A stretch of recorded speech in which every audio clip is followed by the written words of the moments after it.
কিন্তু এখন যে বই তোমায় দেখায় ভয়, সে বই কোনো বই নয়, সে বই তুমি পড়বে না। হুমায়ুন আজাদের সে কবিতাও এখন আর আমাদের পাঠ্য তালিকায় নেই। এককালে আমাদের যারা মুক্তিযুদ্ধে অংশ নিয়েছিলেন তারা স্বপ্ন দেখতেন, গাইতেন, আমার এই দেশেতেই জন্ম যেন এই দেশেতেই মরি।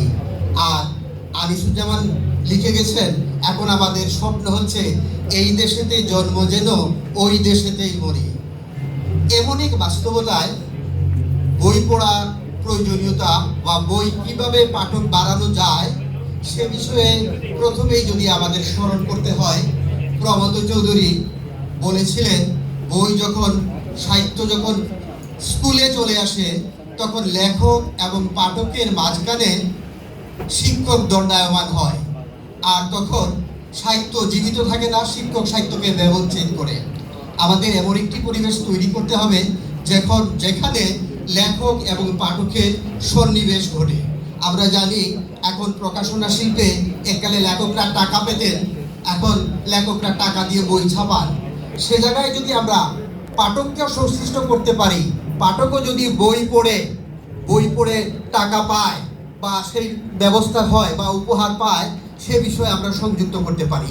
আরেকটি বিষয় হচ্ছে পাঠককে লেখকের মুখোমুখি করে পাঠক যেন প্রশ্নের উত্তর লেখকের কাছ থেকে সরাসরি নিতে পারে। যেমন আমি একটা উদাহরণ দিই, যেমন বিচিত্রাদি কিছুক্ষণ আগে একটি গল্পে তার উদাহরণ দিয়েছে যে রাজাকাররা বলছে এই মুক্তিযোদ্ধা তোমাকে আজ পেয়েছি ইত্যাদি।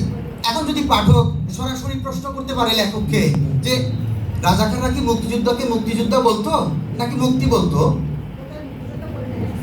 হ্যাঁ হ্যাঁ হ্যাঁ, বা এই জায়গাটা অর্থাৎ পাঠক যদি সরাসরি প্রশ্ন করার সুযোগ পেত লেখককে মুখোমুখি, এই বিষয়টি আরো ভালোভাবে আসতো। বা পাঠকরা যদি বলতে পারতো কোনো এক লেখায় যে লেখক লিখেছেন মুক্তির সংগ্রাম, স্বাধীনতার সংগ্রাম নাকি আজাদি, মুক্তি না স্বাধীনতা না আজাদি, এই বিষয়গুলোকে পাঠক যদি লেখককে সরাসরি প্রশ্নের সুযোগ পেত, মুখোমুখি করার ব্যবস্থা আমরা করতে পারতাম। সেই বিষয়টি আমি আরো বলতে চাচ্ছি। যেমন এরপরে বলেছেন আমাদের সৈয়দ মুস্তফা আলী, যেটা বলেছেন যে পাঠক বলছে বইয়ের দাম বেশি, প্রকাশক বলছে পাঠক কিনে না, এই যে চক্র, এটা থেকে বেরিয়ে আসা যেত।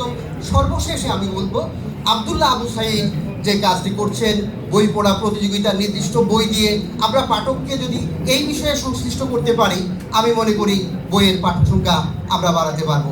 আমরা শুধু সমস্যার কথা বলবো না, আমরা স্বপ্ন দেখবো কিভাবে বইয়ের পাঠক বাড়ানো যায়, সেই পর্যায়ে কাজ করব, এই আশাবাদ ব্যক্ত করে আমার বক্তব্য শেষ করছি। ধন্যবাদ সবাইকে।